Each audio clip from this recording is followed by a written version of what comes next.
اللهم صل على محمد وآل محمد۔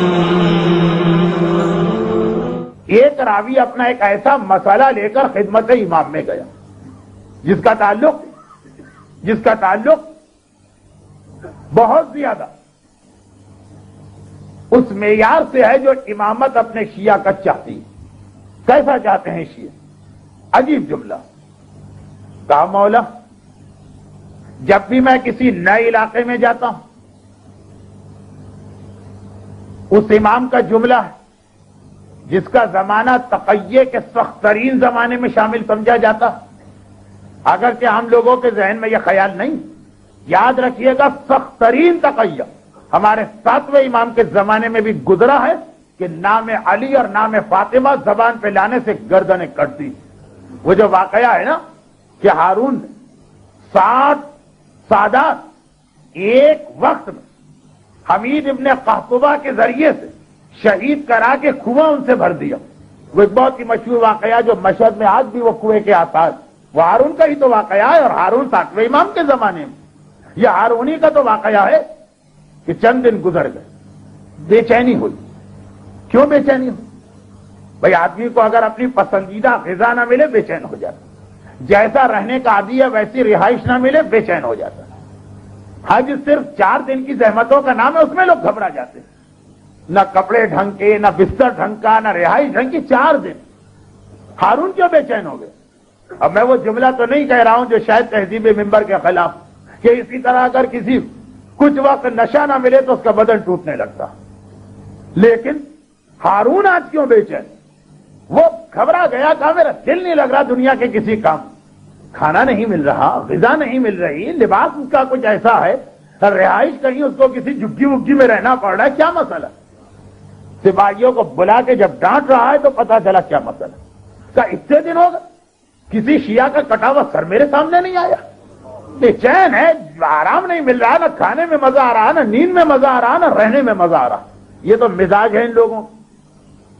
سپاہیوں نے ہاتھ جوڑے کہ ہم کیا کریں، ڈھونڈ کے تھک گئے، پتا چلا کہ جتنے بھی شیعہ سب غائب ہو گئے۔ اس غائب ہو جانے کا نام شریعت کی زبان میں تقیہ، حکم آ گیا امام کا۔ کہا تب نظر ہی نہیں آ رہے، کہا میں سمجھ گیا، یہ ان کے مدینے والے امام نے ان کو حکم دیا ہوگا۔ یہ جملہ ہارون کی زبان پہ 2 دفعہ آیا ہے، مدینے والا امام۔ پہلی مرتبہ آج، دوسری مرتبہ وہ اونٹ والے کا واقعہ جو شہید مطہری نے داستان راستان کے شروع میں لکھا۔ کم از کم آج کی مجلس میں گنجائش نہیں، شاید تزکیہ نفس میں آگے اس کی گنجائش پیدا ہو جائے، بات کو سمیٹو۔ کہا یہ ان کے مدینے والے امام نے حکم دیا ہو۔ سپاہیوں نے کہا بہرحال کچھ بھی ہم تو مجبور ہیں نا۔ کہا نہیں، ایک طریقہ مجھے بھی پتا۔ دیکھیے ہمارا دشمن ہماری رگ رگ سے واقف، بلکہ بعض اوقات ہمارے دین کو ہم سے زیادہ سمجھتا۔ اس نے کہا ایک طریقہ میں بتاتا، آپ تو سن بھی نہیں سکیں گے، اعتراض بھی آ جائے گا کہ ممبر پہ پڑھنے کی ضرورت کیا تھی، پتا تو چلے ہمارے بچوں کو کہ خون کے کس دریا سے پیر کر یہ شیعت آج یہاں تک پہنچی، ہمارے بزرگوں کے احسانات کیا ہیں، ہمارے علماء کی کوششیں کیا ہیں۔ ایک مرتبہ ہارون کہتا ہے کہ میں تمہیں ایک بات بتاتا ہوں، مجھے پتا ہے کہ یہ لوگ اپنا عقیدہ چھپا کے بیٹھ گئے، تقیہ، مگر کتنا ہی تقیہ کر لے مومن ایک جگہ پکڑا جائے گا، اور وہ یہ کہ بڑی بڑی سڑکوں اور بازاروں میں زمین پر فاطمہ زہرا کا نام لکھ دو، اور جب لوگ گزر رہے ہیں تم دیکھو کہ کون ایسا ہے کہ چلتے چلتے ذرا سا اس کے پیر میں لغزش پیدا ہوئی اور ذرا سا وہ رکا۔ حکم امام آ رہا ہے کہ اس وقت اپنی جان بچاؤ، ہمیں اپنے ماننے والوں کی جان زیادہ پسند ہے، چلے جاؤ یہاں سے۔ مگر چلے جاؤ کا حکم اپنی جگہ، نام لکھا ہو، آپ پڑھ بھی رہے ہو، پیر ایک مرتبہ ٹھٹکیں گے کہ نہیں؟ کا بس یہ طریقہ، یہ اس جگہ آ کے پکڑا جائے گا، ہر چیز یہ برداشت کر سکتا۔ شہزادی کے نام کی توہین، حکم امام سے اگر یہ جسارت کر بھی بیٹھے تو پیروں کا انداز ہی کچھ اور ہوگا۔ یہ ہے وہ ہارون۔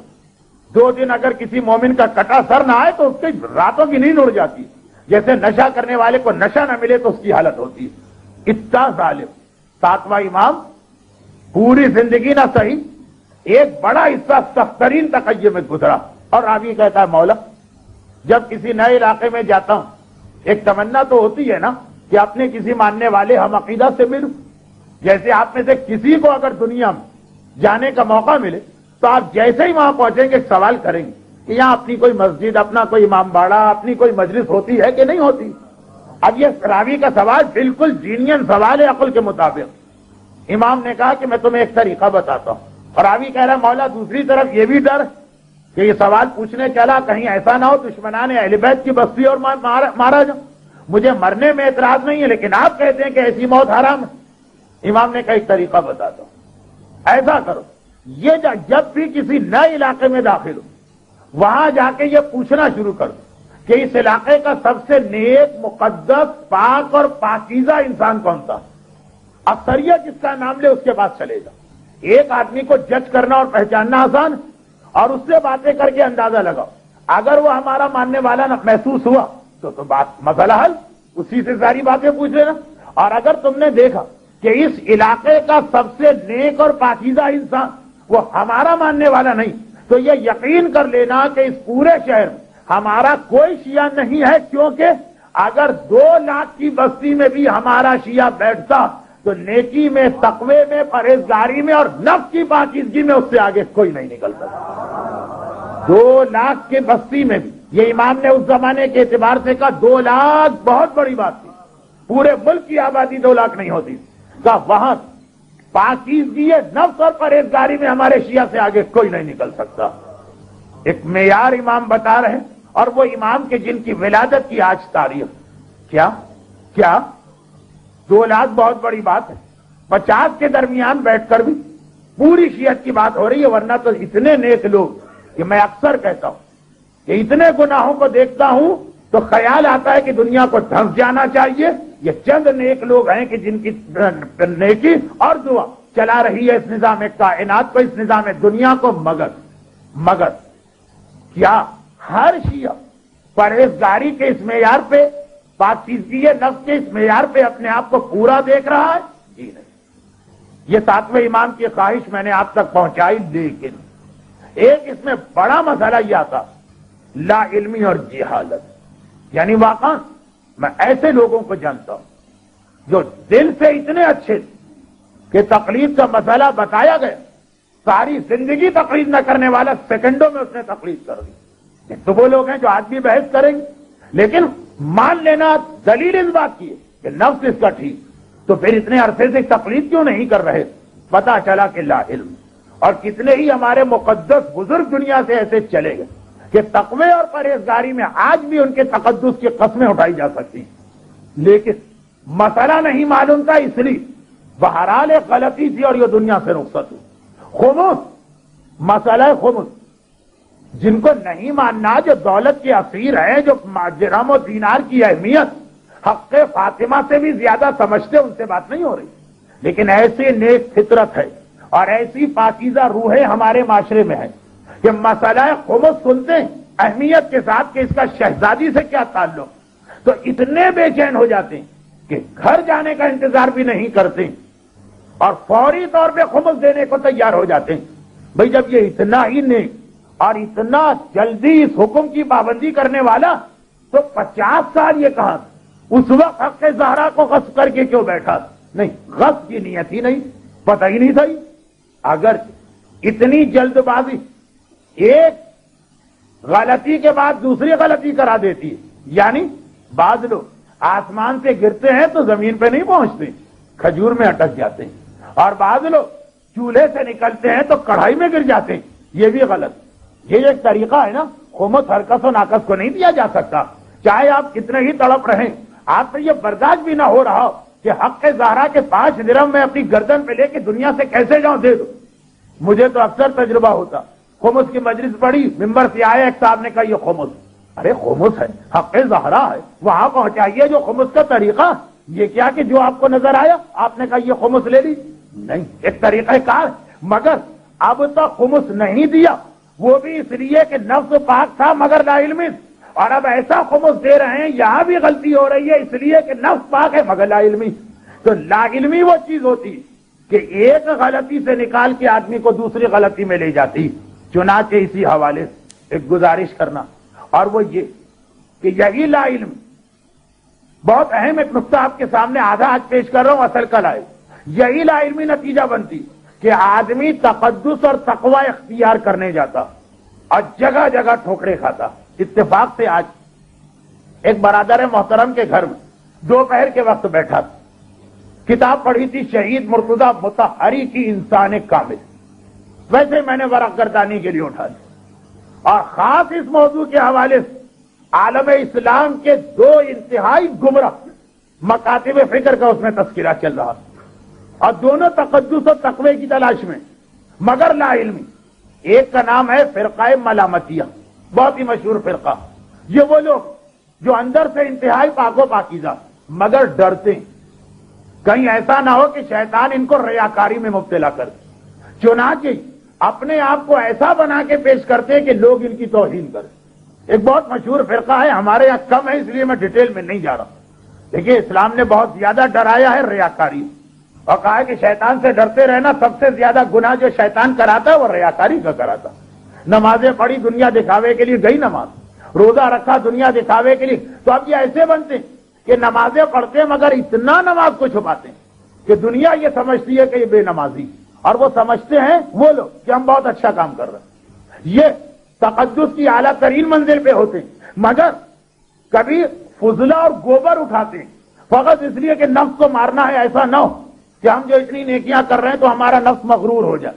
غرور، ریاکاری، یہ وہ چیزیں ہیں جو فی الحال میرے ذہن میں ہے کہ آئندہ مجلسوں میں لانا، کیونکہ یہ نفس کو گندا کرتی، کہا غرور سے بچنا۔ چنانچہ راتوں کو عبادت کرنے کے بعد اور بارگاہ الہی میں انتہائی بلند رتبے پہ پہنچنے کے بعد حالت یہ ہوتی ہے کہ فضلہ اٹھا رہے ہیں، گوبر اٹھا رہے ہیں، لوگوں کے اس طرح اپنے آپ کو پیش کر رہے ہیں کہ لوگ ان پہ ظلم کریں، اور ان سے پوچھا جاتا یہ سب کیوں کر رہے ہیں؟ ابراہیم کا بہت ہی مشہور فقرہ، ابراہیم ادھم وہ آدمی کہ جس کا ایک واقعہ بہت مشہور ہے، بادشاہ تھا، ایک واقعہ ایسا اس کے ساتھ پیش آیا کہ بادشاہ چھوڑ کے صوفی بن گئے مگر جاہل۔ نتیجہ کیا نکلا؟ یہ کہتا ہے کہ 3 واقعات ایسے پیش آئے کہ میں بہت خوش تھا کہ میں اپنے نفس کو مار رہا ہوں۔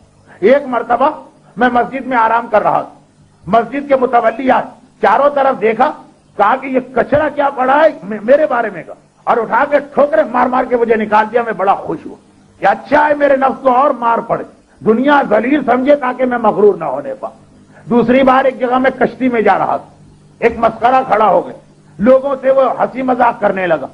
ایک مرتبہ دوران مذاق اس نے کہا کہ آج میں ایک آدمی کی اچھی طرح گد بناتا ہوں، چاروں طرف دیکھا، میں نظر آیا، میری داڑھی پکڑ کے لے آئی اور پھر داڑھی پکڑ کے بےہودہ حرکتیں میں بڑا خوش ہوا کہ اچھا لوگوں کے سامنے میں ذلیل ہو رہا ہوں، میرا نفس مار کھا رہا۔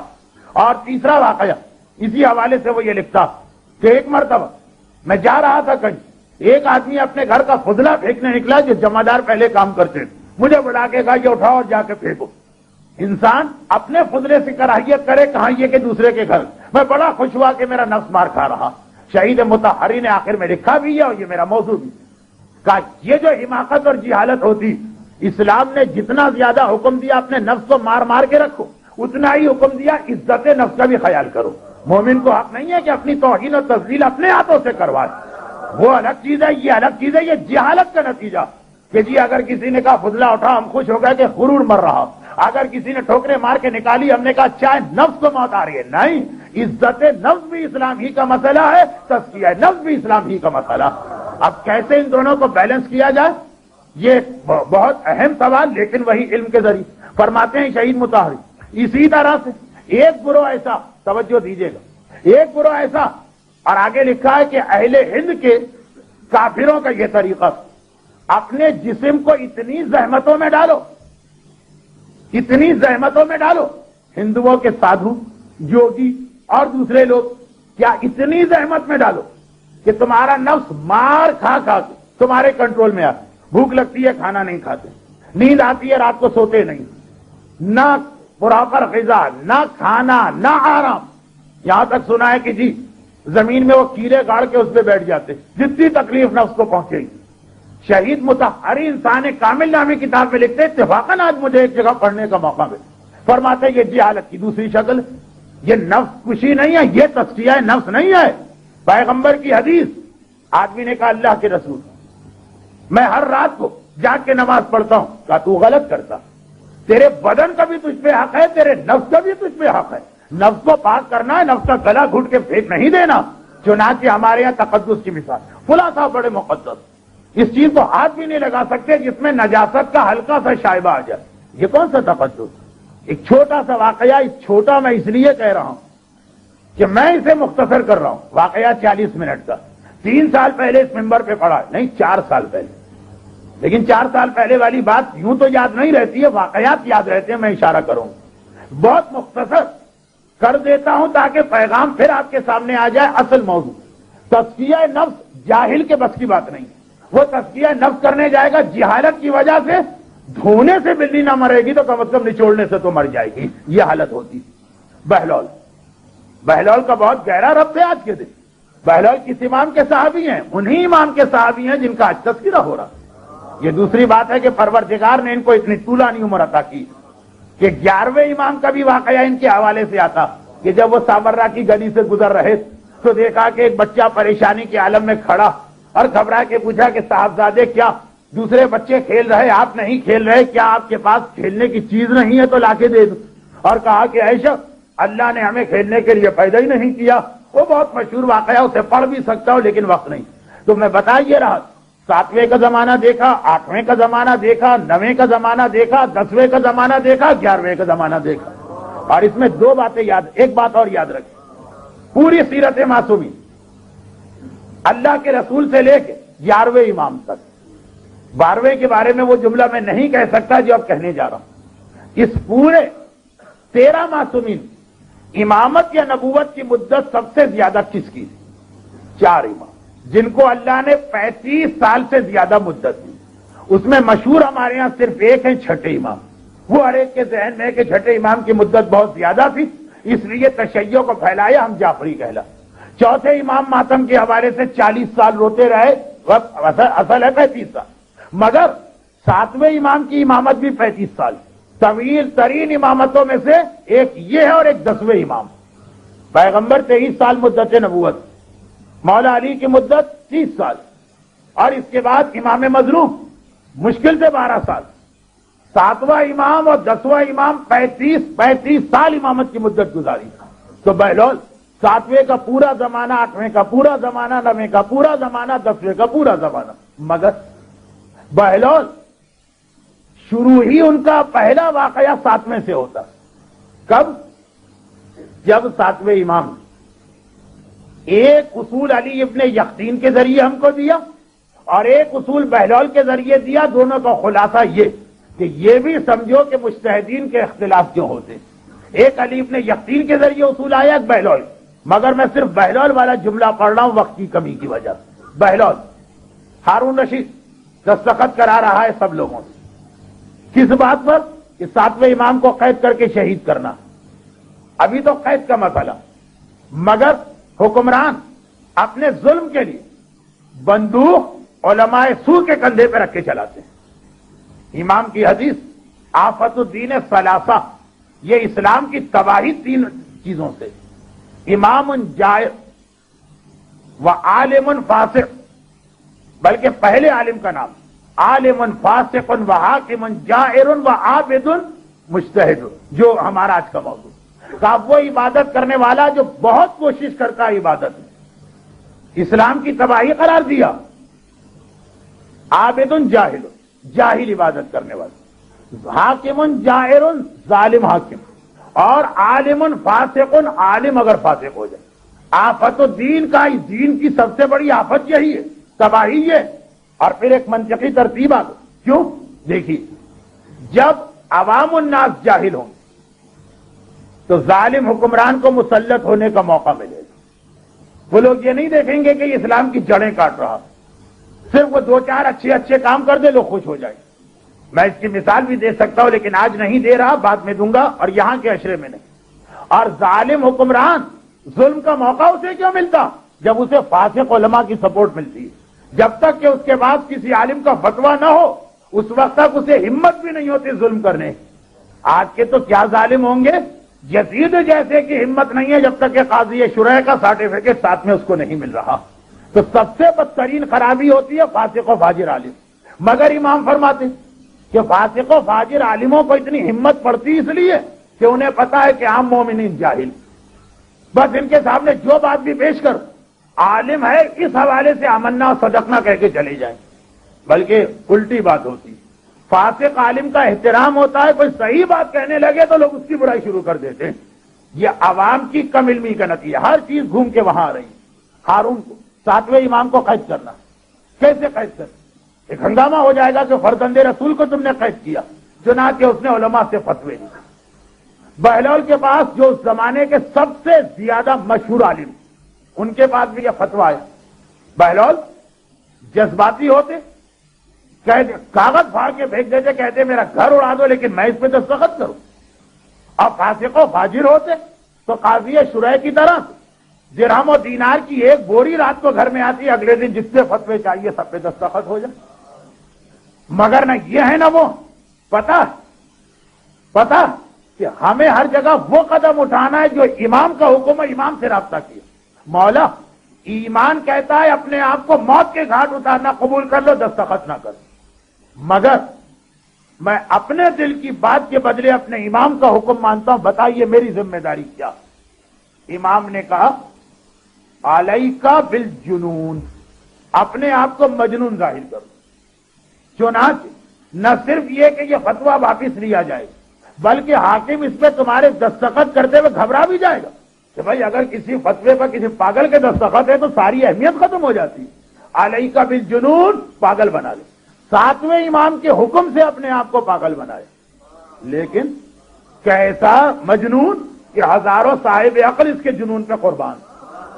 ایک دن بغداد کی گلی سے جا رہے ہیں، سامنے سے جنید بغدادی نام کا ایک بہت ہی مشہور اس زمانے کا صوفی آدمی آ رہا، جس کا عقیدت کا کلمہ ہارون بھی پڑھتا۔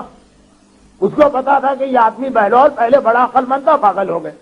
لیکن پاگل کی بھی دو قسمیں ہوتی، ایک یہ جو لوگوں کو تکلیف پہنچا، اذیت پہنچاتا، چنانچہ اس سے تو ہر آدمی ڈرتا، اور ایک یہ ہوتا ہے کہ اتنا پاگل نہیں ہوتا، یعنی لوگ پھر اس سے ہنسی مذاق چھیڑ چھاڑ کرتے۔ سڑی جسے کہہ لیجیے اردو کے اندر، سڑی اور دیوانہ لیکن پاگل پن کی منزل میں، کا ذرا چھیڑ چھاڑ کرو۔ بہلول کے واقعات آلریڈی اتنے مشہور تھے کہ لوگوں کو ویسے ہی چسکا لگتا تھا بہلول سے ہنسی مذاق کرنے کی۔ چنانچہ کہا بہلول ہم نے سنا ہے کہ تم بہت بڑے عالم ہو، یہ خود ایک انچرے بازی، اب یہ الفاظ کا ترجمہ انگریزی میں کیسے کروں، یہ خود ایک قسم کی انچرے بازی، پاگل آدمی سے کہہ رہے ہم نے سنا تم بہت بڑے عالم، تو ذرا یہ بتاؤ کہ اسلام میں کھانے کا کیا حکم؟ نہیں، یہ میں الٹا کہہ گیا، میں تمہاری شاگردی اختیار کرنا چاہتا ہوں۔ بہلول نے دیکھا جنید کو، طنز ہوا نا، مذاق ہوا، پاگل سے کہا تمہارے شاگرد۔ بہلول نے کہا میں اس طرح تو شاگرد نہیں بناتا، پہلے تو امتحان لیتا ہوں۔ اچھا لے لو امتحان، اب یہ سب مذاق چل رہا۔ بہلول نے کہا یہ بتاؤ کھانے کا کیا طریقہ؟ کہا کھانے کا بہت واضح طریقہ، اسلام کا کم سے کم کھاؤ۔ بھوک لگ رہی ہے، میدا جواب دیا جا رہا، آدمی نڈھال ہو رہا، آنکھیں قل ہو اللہ پڑھ رہی، پیٹ میں چوہے دوڑ رہے، لیکن بھائی حکم اسلامی ہے کم سے کم کھاؤ۔ بہلول نے جیسے ہی جواب سنا کہا ہٹ جاؤ یہاں سے، جسے کھانے کی تمیز نہیں وہ میرا شاگرد بن نہیں سکتا، خدا حافظ۔ بہلول چلے گئے آگے، ایسا بھنا کے رہ گیا وہ آدمی، لیکن کیا کرے، پاگل آدمی ہے، کیا کرے۔ اگلے دن جان بوجھ کے آیا اسی علاقے میں۔ بہلول کا ایک نظام بھی ہوتا تھا کہ آج یہاں صبح، یہاں دوپہر، یہاں رات، یہاں اگر مکان بنا رہے تو پہلے دن زبیدہ کو نظر آئے تو اگلے دن ہارون کو بھی وہی نظر آئیں گے۔ بہت ہی مشہور واقعہ ہے اور تذکرہ کرنا ہے ریاکاری اور اخلاص کی مجلس میں۔ خیر خلاصہ اگلے دن شاگرد بننا چاہتا ہوں۔ بہلول نے کہا ایسے تو نہیں بناتا ہوں شاگرد، پہلے تو امتحان پاس کرنا ہو، پوچھو کیا پوچھنا؟ کہا پوچھنا یہ بہلول کا سوال کہ اسلام میں نیند کے بارے میں کیا حکم؟ بہت واضح ہے، حدیث رسول ہے کہ مومن کم سے کم سوتا۔ کہا پرے ہٹ جاؤ، جسے سونے کی تمیز نہیں ہو میرا شاگرد نہیں بن سکتا، خدا حافظ، آگے بڑھ جاؤ۔ اب تو اور زیادہ بقول عوام کے مغز پھر گئے جنید کو کہ یہ کیا بات ہو رہی ہے، اتنے بڑے مجمع میں میری توہین۔ تیسرے دن پھر آئے، کہا شاگرد بنا لو۔ بہلول نے کہا ایسے نہیں بناتا، امتحان دینا۔ اچھا بتاؤ، لے لو امتحان۔ کہا یہ بتاؤ کہ اسلام میں بولنے کا کیا حکم؟ کہا پیغمبر کی حدیث ہے کہ مومن کم سے کم بولتا۔ کہا بھاگو یہاں سے، جو بولنا بھی نہ جانتا ہو میرا شاگرد کیا بنے گا؟ اب جنید بھاگے نہیں، ہارون کے پاس گئے۔ اے خلیفۃ المسلمین، مجمع عام کے اندر پیغمبر کی 3 حدیثوں کی توہین کی گئی. رسول نے کہا بہلول کا پیغام میں ایک جملہ کہہ دوں، جنید کے لیے کم تھا، آپ کے لیے زیادہ دے. یہ آپ کے لیے زیادہ ہے. یہاں جو آج کل ہر آدمی آدھی حدیث اور چوتھائی آیت پڑھ کے اپنے آپ کو مجتہد و مرجع سے بڑا سمجھتا ہے، پیغام دے رہے ہیں جنید کے ذریعے سے آپ تک، پیغام آپ کو پہنچا رہے ہیں، ذریعہ ان کو بنائے. سنیے ابھی پیغام. حدیث رسول ہے کہ کم کھاؤ، کم بولو، کم سو. بہلول کو گرفتار کیا گیا. ہارون کے رشتہ دار بھی ہیں، فرسٹ کزن ہیں، آئے یہاں پہ. ہارون نے کہا بہلول، مجمع عام کے اندر اسلامی دنیا میں توہین رسالت. بہلول نے کہا میں نے کون سی توہین رسالت؟ کہا کہ سوال جواب کیا ہوئے؟ جنید نے کہا اس کا پہلا سوال تھا کیسا کھاؤ؟ تو میں نے کہا کم سے کم کھاؤ، یہ حکم اسلامی. بہلول نے کہا واہ ہو تمہاری عقل پر، کم اور زیادہ بات کا مسئلہ. پہلے دیکھو جو کھا رہے ہو وہ حرام کھا رہے ہو کہ حلال کھا رہے ہو؟ حرام ایک لقمہ بھی ہے تو گناہ ہے، حلال پیٹ بھر کے بھی کھا جاؤ تو کیا حرج؟ اور بتاؤ میں نے کیا مذاق اڑایا؟ کہا کہ تم نے کہا کہ کتنا سونا چاہیے تو پیغمبر کی حدیث کم سو. بہلول نے کہا واہ ہو تیری عقل پر، کم اور زیادہ بات کا مسئلہ. سارے واجبات ادا کر چکے ہو، ساری رات بھی سو تو کیا حرج ہے؟ اور گناہ کر کے اگر آدھا گھنٹہ سو رہے ہو تو یہ کم سونا بالکل بیکار ہے. اور میں نے کیا کہا کہ تم نے کہا تھا کلام کتنا ہونا چاہیے، کیسا ہونا چاہیے؟ میں نے کہا کم. حدیث رسول. کہا کم اور زیادہ بات کا مسئلہ. پہلے دیکھو کہہ کیا رہے ہو. اگر حرام کلام ہے، کسی کی غیبت، کسی کی توہین، کسی کو گالی، کسی پہ تہمت، آدھا جملہ بھی ہو تو حرام. اور اگر کلام حلال ہے، دعائے کمیل پڑھ رہا، تلاوت قرآن کر رہا، ساری رات بھی بولتے رہو تو کیا اس کے اندر حرج ہے؟ جسے نہ بولنا آئے، نہ سونا آئے، نہ کھانا آئے. حدیث رسول کا حوالہ دے کے گئے. رسول نے یہ کہا. ارے رسول نے جو کہا ہے ترتیب ہوتی ہے، ترتیب ہوتی ہے. واجب پہلے ہے، سنت بعد میں ہے. یہ مسئلہ بعد میں دیکھنا ہے، کم کھانا، کم سونا. پہلے حلال و حرام کا معیار. مگر آپ دیکھیے، آپ یہ دیکھیے یہاں پہ کتنا بڑا کم علمی کی بنا پر ہمارے اپنے معاشرے میں ایک مذاق سا نظر آتا کہ بھائی فلاں گوشت نہیں کھائیں گے، حرام. فلاں کھیر استعمال نہیں کریں گے، غلط. فلاں چاکلیٹ اپنے گھر میں نہیں لائیں گے، گناہ. اس لیے کہ اس میں یہ نجاست، اس میں ہونا. کیا لے کر آئیں؟ سوکھی بھی روٹی. اگر یہ سوکھی بھی روٹی اس پیسے سے آ رہی ہے جس سے خمس نہ نکلا، یہ گناہ اس سے بڑا گناہ. اور جبکہ وہ گناہ بھی نہیں. مسائل نہ جاننے کی بنا پر میں 20 سال، یہ جملہ مجھے عام حالت میں نہیں کہنا ہے، ذرا سا اس کے اندر تکبر کا پہلو ہے، لیکن اس لیے کہنا ہے کہ لوگ یہ نہ سمجھیں کہ جی مولانا کو پتا کیا، ایک آدھ چکر لگا لیا تو وہ اپنے آپ کو ایکسپرٹ سمجھنے لگے شارجہ اور دبئی کا. 20 سال میں ایک دفعہ تو یقیناً کبھی 2 اور کبھی 3 مرتبہ مہینے تک قیام کر کے یہاں سے گیا ہوں. اور ہر دفعہ جب آتا ہوں مومنین کرام سے الگ اور مومنات سے الگ سوال و جواب کے 2 سے 3 گھنٹے کے سیشن ہوتے ہیں. اور آج 1 سال کی بات نہیں ہے، 20 سال ہو گئے. تو اچھی طرح سے پتا کہ اسلام کے بڑے بڑے واجبات و حرام ان سے ہر آدمی لاپرواہ. اور کھانے اور پینے کے مسئلے پر جو حرام و حلال کا مسئلہ نہیں ہے وہ سوال کیے جاتے ہیں، جس کی شریعت کے اندر آلریڈی بڑی گنجائش. اتنے سوال. میں یہ نہیں کہہ رہا کہ جائیے ہندو کے یہاں کا کھا لیجیے، میں یہ نہیں کہہ رہا کہ جائیے اور نجاست کھا لیجیے، میں یہ نہیں کہہ رہا کہ جائیے اور غیر مسلم ملک کا گوشت کھا لیجیے.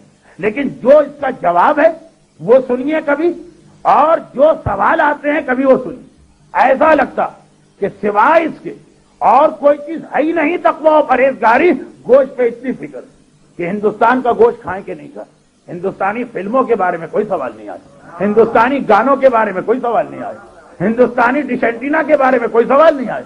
یہاں تو پتہ نہیں شریعت نے گوشت میں کتنی گنجائش رکھی ہے، وہاں تو صریحاً حرام کوئی گنجائش ہی نہیں ہے. اس کے بارے میں کسی کو نہیں پوچھنا، ساری محنتیں اس پہ صرف ہو رہی ہیں.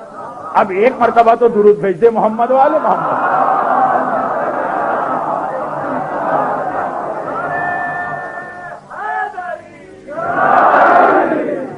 مسئلے کی جڑ لا علم، مسئلے کی جڑ جہالت، مسئلے کی جڑ وہ جملہ کہ امام کو یہ فرمانا پڑے. البتہ اس امام کو نہیں جس کی آج ولادت کی رات ہے، اس امام کو کہ جس کے گھر آج ولادت کی خوشی ہو رہی ہے، یعنی 7ویں امام کے بابا کا عجیب فقرہ. تڑپ اٹھے مومن اگر ذرا سی بھی اس فقرے کی تفہیم اور سمجھ آ جائے. کیا فکر؟ لا تکونوا اعرابیا، اے ہمارے شیعو خبردار کبھی اعرابی نہ بننا. پوچھا لوگوں نے ما هو الاعراب، اے فرزند رسول، اور اعرابی کسے کہتے ہیں؟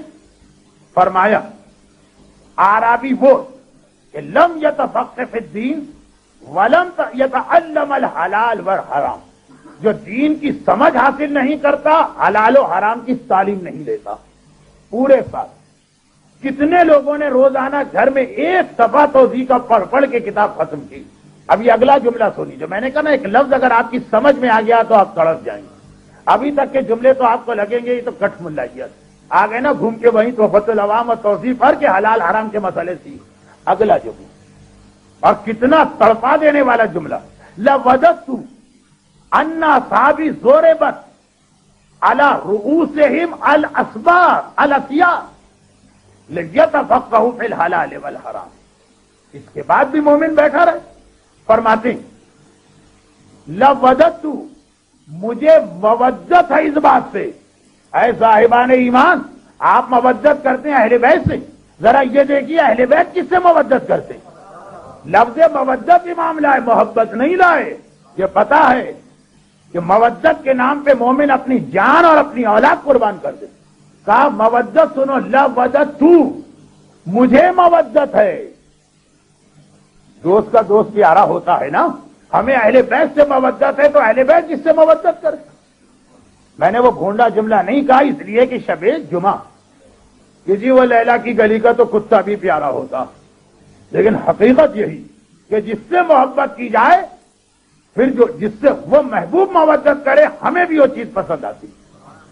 اب ہم اہل بیت سے اگر مودت کرتے تو اس جملے پہ ہم کبھی سرسری نہیں گزر سکتے کہ امام کہیں اور مجھے مودت کہ ان اصحابی، میرے اصحاب، ان کے سروں پر کوڑے مارے جائیں.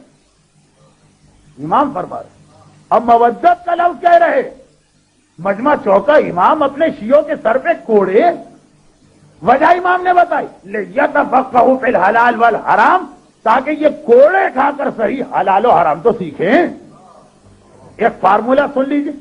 اسی فارمولے کی دوسری شق تزکیہ نفس کے حوالے سے 7ویں امام کا واقعہ بیان کر کے مسائل وہ بالکل آخری مرحلے آ گئے. لیکن ایک فارمولہ سن لیجیے. فارمولہ کیا؟ پیغمبر سے لے کے 11ویں امام کی ایسی حدیثیں جمع کریں.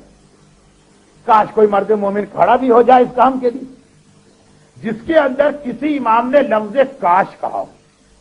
کاش ایسا ہو جائے، کاش یہ ہو جائے، کاش فلاں عمل ہو جائے. جیسے آپ نے یہاں سن فرماتے ہیں کہ مجھے مودت ہے کہ اصحاب کے سر پہ کوڑے مارے جائیں تاکہ یہ حلال و حرام تھی. یعنی کاش میرے اصحاب حلال و حرام تھی.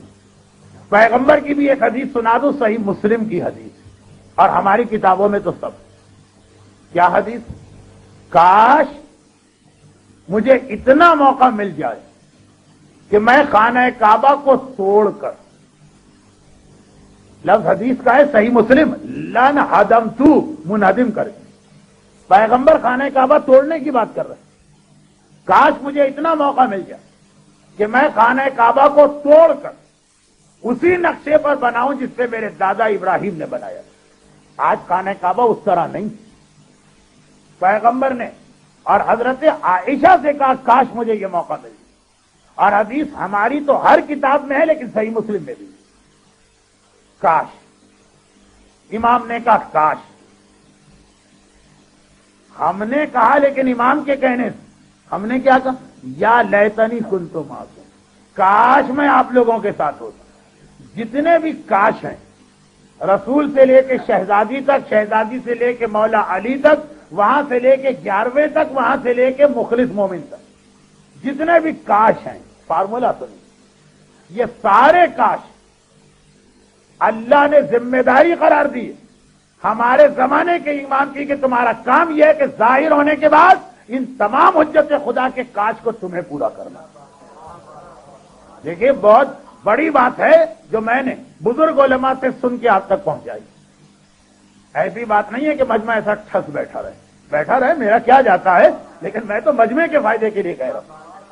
اللہ کے رسول سے لے کے 11ویں امام تک جس نے کسی بارے میں کہا کاش یہ کام ہو جائے، امام زمانہ کا ایک فریضہ یہ کہ اپنے بزرگوں کے سارے کاش پورے کریں۔ یہی وجہ خانہ کعبہ توڑ کے نیا کعبہ بنائیں گے امام زمانہ، کیونکہ پیغمبر نے کہا کہ ایسا ہوگا۔ یہی وجہ کہ جب یہ جملہ آیا کاش کربلا کے قاتلوں سے انتقام لیا جائے، امام زمانہ یہ انتقام لے گی۔ اور یہی وجہ ہے جب چھٹے امام نے کہا کاش میرے شیعہ حلال و حرام کا علم حاصل کرے، تو یہ حدیث آ گئی کہ امام کے ظہور کے بعد جس نوجوان نے 20 سال کا ہو کر بھی حلال حرام کا علم حاصل نہ کیا، امام اسے قتل کرے گا، کیونکہ چھٹا امام کہہ گیا کاش یہ لوگ سیکھیں۔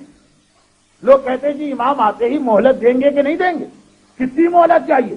چھٹے امام نے یہ ارشاد فرمایا جو 148 ہجری میں دنیا سے رخصت ہوئی، 148 ہجری سے 1421 ہجری تک ابھی بھی تم نے اس پر عمل نہ کیا، اب مزید کتنی مہلت چاہیے؟ امام کتنی مہلت دے؟ تو ایک جتنی حدیثیں آپ آئندہ پڑھیں جہاں کوئی امام لفظ کاش کہے، خود ہی سمجھ لیجئے کہ یہ کام زمانے کا امام ضرور آ کے پورا کرے گا۔ اور یہ کاش امام نے اپنے لیے نہیں کہا، ہمارے فائدے کے لیے کہا۔ کیا ہمارا فائدہ؟ سنیے، ہمارا امام آ گیا ذرا سرت تزکیہ نفس، ہمارا امام ظاہر نہیں ہو رہا، ہم رو بھی رہیں، ہم تڑپ بھی رہیں، ہم کلکلا بھی رہیں، ہم دعا مانگ بھی رہیں، ہمیں اپنے امام سے محبت بھی ہے، ہم ان کا تذکرہ سننے کے متمنی بھی ہیں، ہم ان کے لشکر کا سپاہی بھی بننا چاہتے ہیں، ہر طرح سے ہماری محبت کامل ہے۔ لا علمی جس کی وجہ سے امام ہم تک نہیں آ پا رہے۔ اللجن اللجن اللجن اللجن یا مولا اللجن اللجن اللجن اللجن اللجن اللجن اللجن اللجن یا صاحب السماء